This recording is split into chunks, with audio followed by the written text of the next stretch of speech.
ladies and gentlemen, welcome to another video of Crash Course Theory. Today we're going to be learning about the Neapolitan 6, one of the easier chords to learn, but it's a bit difficult to do in application. So let's get started. So it's a strong predominant chord, and the reason why is because it's very chromatic and doesn't use any of the parallel or relative major or minor scale notes. So C major, it doesn't use any of those notes, or C minor doesn't use any notes.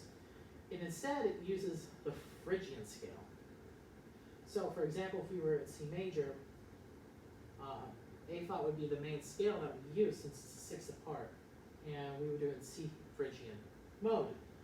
It was used in like classical and romantic, so Brahms uses it in his German Requiem, and then Schubert uses it in his Lieder, and even some of his piano sonatas. And it gets this strong feeling of wanting to go home back to tonic, going through the dominant. So it comes the later end of the predominant progression. And as we can see here, say we're in C major, we have our 1 chord, just to give us a sense of home, 2 chord, which then has to become flat major. So you flat the root and then you flat the 5th. And it comes from this scale right here, the Phrygian scale we were talking about. The Phrygian scale, C Phrygian, we see that the D is flat already, and all we have to do is compose the major scale. So we have the D flat, the F, and then the A flat, which is where we get it from. In A flat major, this would be the major 4 chord.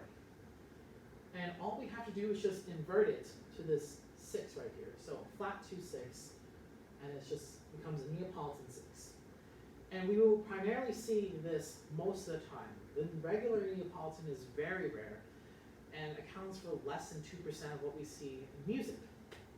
So, how do we do this in a chord progression like this?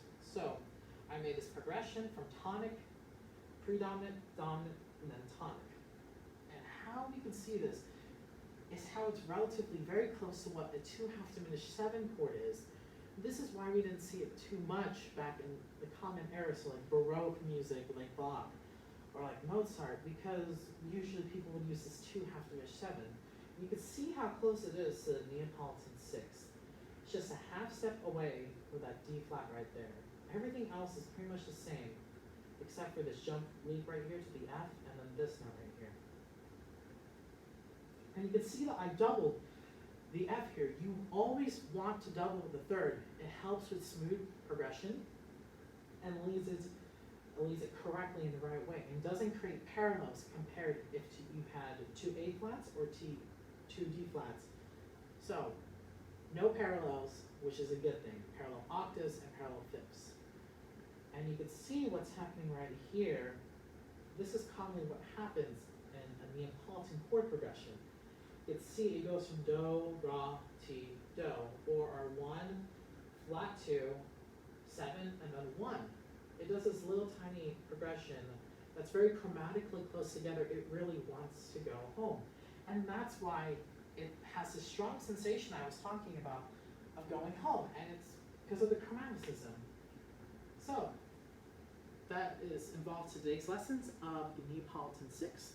I hope you enjoyed. If you have any questions, leave them down in the comments. Remember to like and subscribe, and thank you for watching today.